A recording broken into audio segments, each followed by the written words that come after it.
Hello les férus d'histoire, bienvenue dans ce nouveau format de vidéo que je souhaite vous proposer.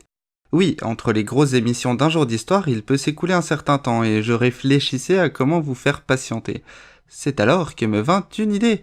Pourquoi ne vous ferais-je pas découvrir des personnages historiques chaque semaine en explorant les diverses correspondances qu'ils ont entretenues? Ça peut être sympa de pénétrer leur intimité et peut-être découvrir des faces moins connues de ces individus qui ont fait notre histoire.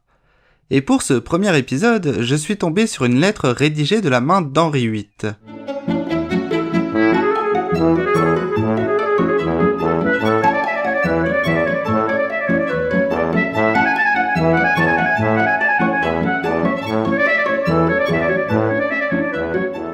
Henri VIII est bien connu des Anglais puisqu'il fut leur monarque de 1509 à 1547.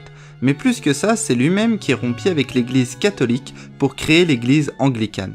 Homme de bataille, il participa notamment aux guerres d'Italie, bien souvent aux côtés de l'empereur du Saint-Empire germanique Charles Quint contre la France de François Ier.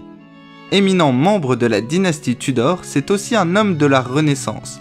Il s'exerçait sans cesse à la musique et à l'écriture. Par sa carrure athlétique, il servit de modèle au comte Barbe Bleue de Charles Perrault. Ce bel homme fut marié à 6 reines différentes au destin fort peu réjouissant, puisque 2 d'entre elles furent condamnées à l'échafaud, une est morte en couche et une autre termina sa vie recluse dans un bastion anglais.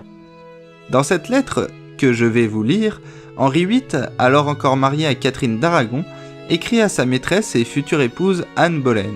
Il y évoque ses projets d'avenir avec la douce de fort belle manière. Ma bien-aimée, bien que je n'en ai guère le loisir, je me souviens encore de ma promesse et j'ai pensé qu'il serait convenable de vous informer brièvement de l'état de nos affaires. Pour ce qui est de vous trouver une demeure, nous en avons obtenu une grâce aux ressources de Monseigneur le Cardinal, dont la moitié n'aurait pu être trouvée ici pour bien des raisons, comme le porteur vous le montrera plus avant.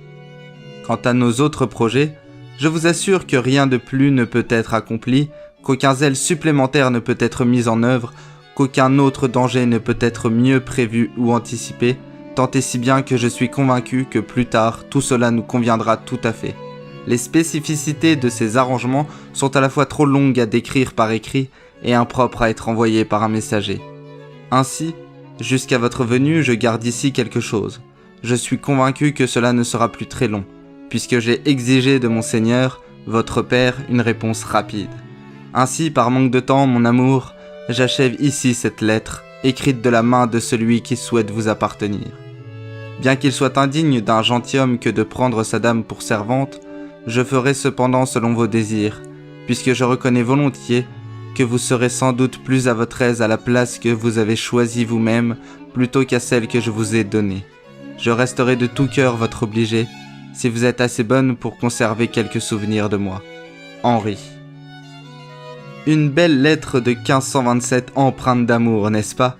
Malheureusement pour Anne, la réalité va la rattraper bien vite.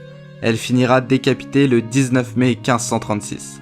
On comprend mieux pourquoi à la fin de sa vie, le roi était considéré comme un tyran égoïste. Ses enfants monteront tout de même sur le trône, mais ce seront les derniers de la dynastie des Tudors.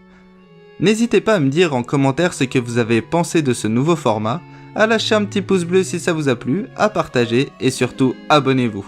A bientôt pour un nouveau jour d'histoire.